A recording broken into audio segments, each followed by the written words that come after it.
Hi, this is the first video in a little while. It's been a terrible flu and cold year for my family. We've been kind of debilitated, pretty much everybody. But I've been trying to play every day, or as much as I can. It hasn't been every day, and I've been recording, or I haven't been recording. But I had a game just today, and I wanted to just walk through the analysis of it because I thought it was kind of a cool one. And it can go up on the channel. So I'm trying out the Sicilian still against e4, and he plays this bishop b5 move, and this is the first, I think, on this account with the Rapid Games 15+10 that I've faced bishop b5. So I'm already in uncharted territory here, and I just gave him a kick with a6. It looks like there's like a billion different options you can go down in like any line in the Sicilian. I've been trying to just kind of like fianchetto this dark squared bishop in pretty much every one I try, and I try to do that here too. So after takes, he pushes in the center. The computer doesn't really like that very much.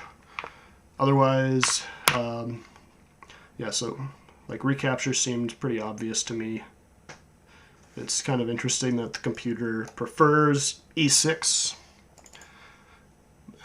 In any case, capturing is just fine. Then, from this position, I'm kind of thinking, like, first of all, I want knight f6, I want g6, I want bishop g7. I want bishop b7, I want maybe d6. There's a lot of things that I want here, and I have a little bit of time. So I just thought giving the knight a kick was okay, because like it just kind of sets up for bishop b7, and I'm already pressuring his pawn. So it's kind of like a slow start, it felt like to me. I'm moving pawns more than once. You know, we're not rapidly developing at all, but the thing is that he isn't either, so I don't feel like this is too bad. Even though this is now, what move is this? We're on move 7, and like basically nothing's developed yet. So now we're kind of getting the plan. Oh, skip there. We're getting the plan going.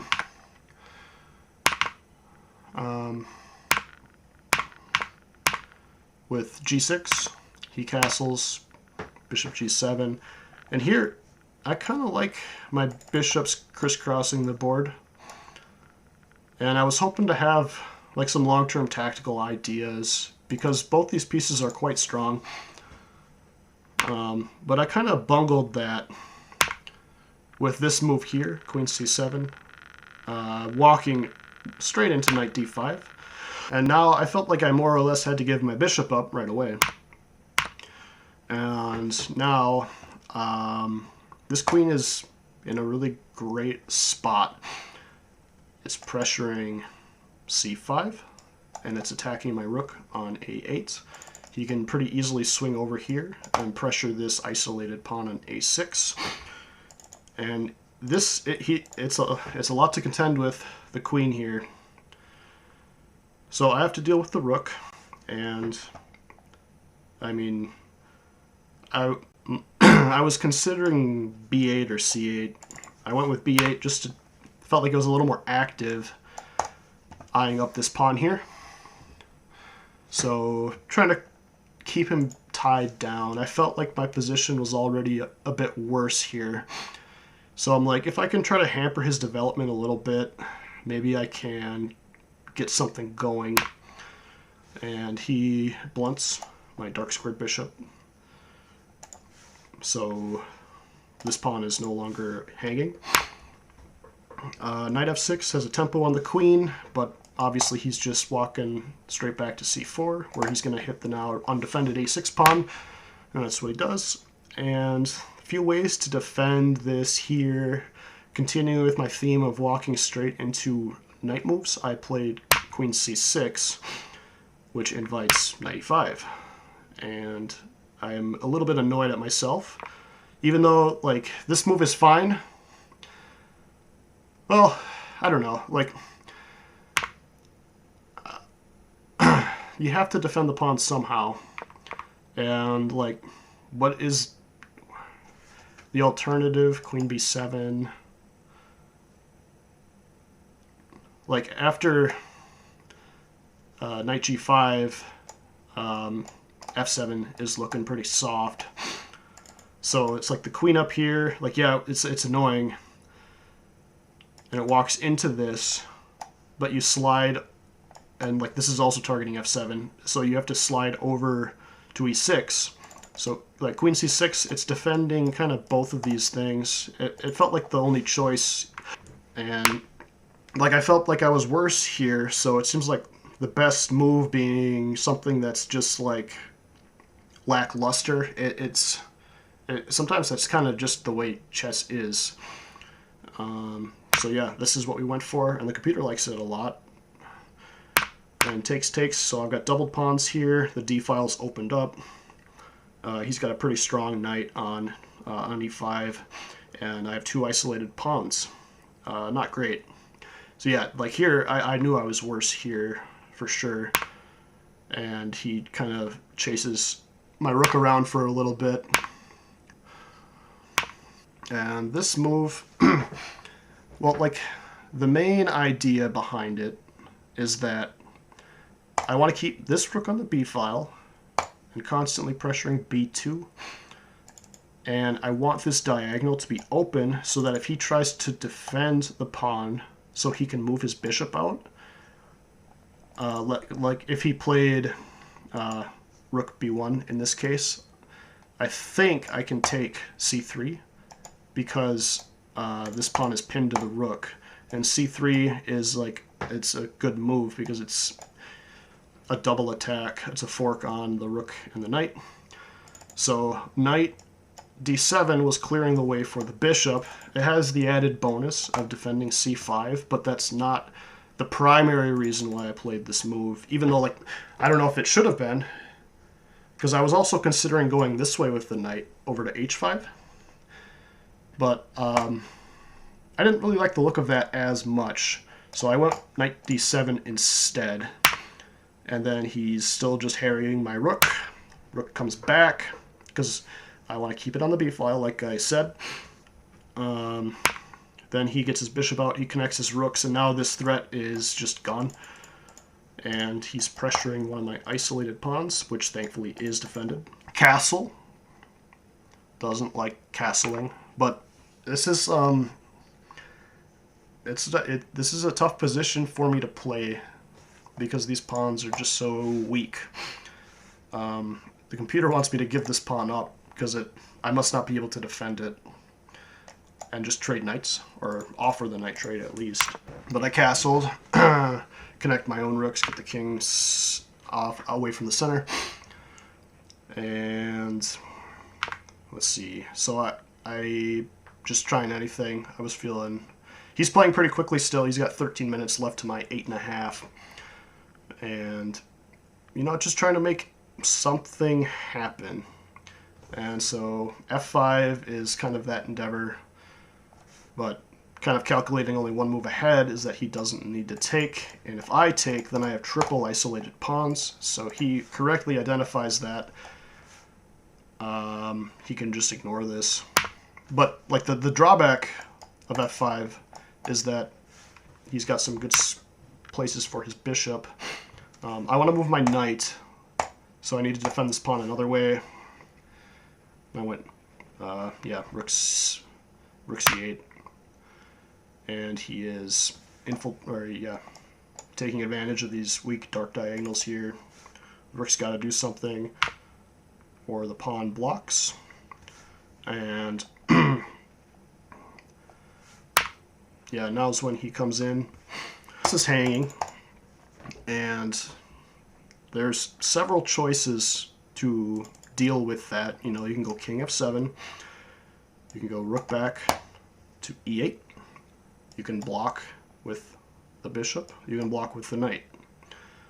And it's a lot to calculate all those different lines, I just pushed the pawn instead, supporting this guy, so that if he captures, like, I can at least undouble my pawns, and that's exactly what happened. So I felt good about that.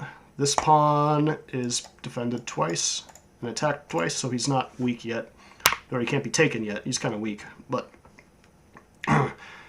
yeah, rook d1, and this knight needs to make a decision, and I made a poor one here. I was thinking takes, and we just trade.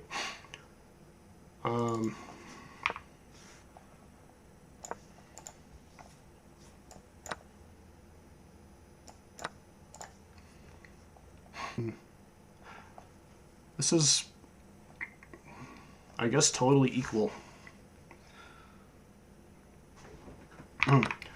So I'm not sure what made me go knight f or bishop f6 instead, but it's not so good, because after takes, then he starts to just gobble up these pawns.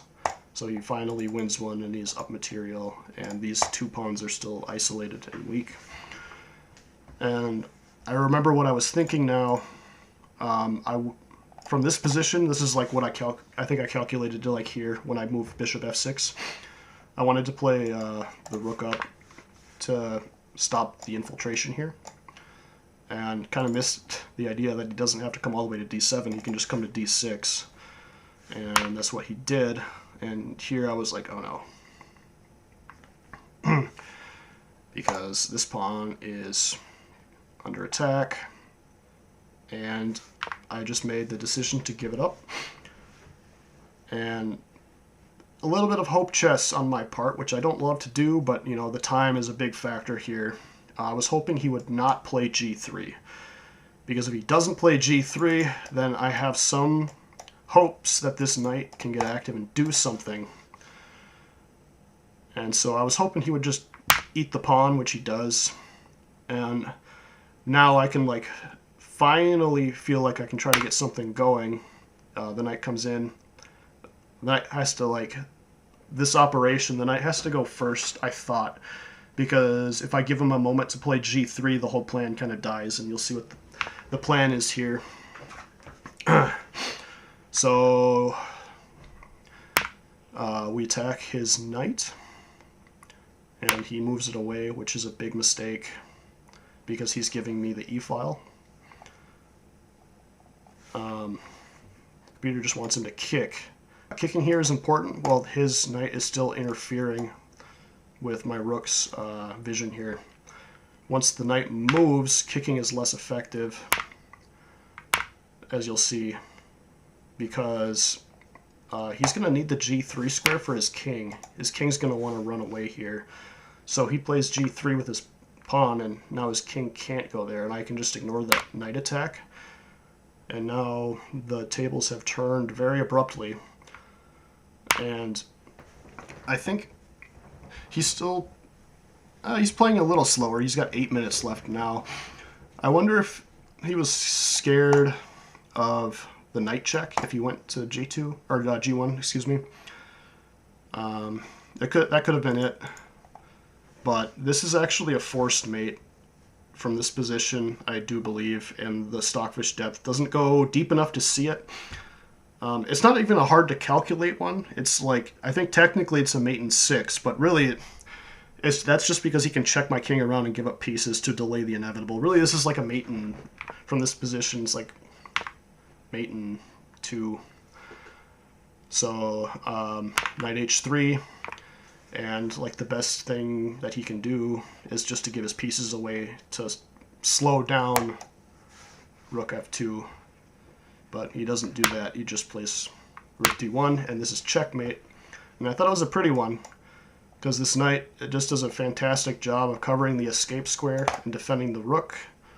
Well, this rook controls e1, and my rook on the second rank cuts his king off from advancing. So it was a rocky start and kind of a rough middle game, and then I finally got an opportunity to counterattack, and saw some good tactics. It felt good. So yeah, that is this brief analysis video. Hopefully it made sense and I didn't screw it up too much, but yeah, that's all. If you watched, thank you. Please subscribe, like, comment, anything like that. That would be fantastic, but that's all for now. So until next time,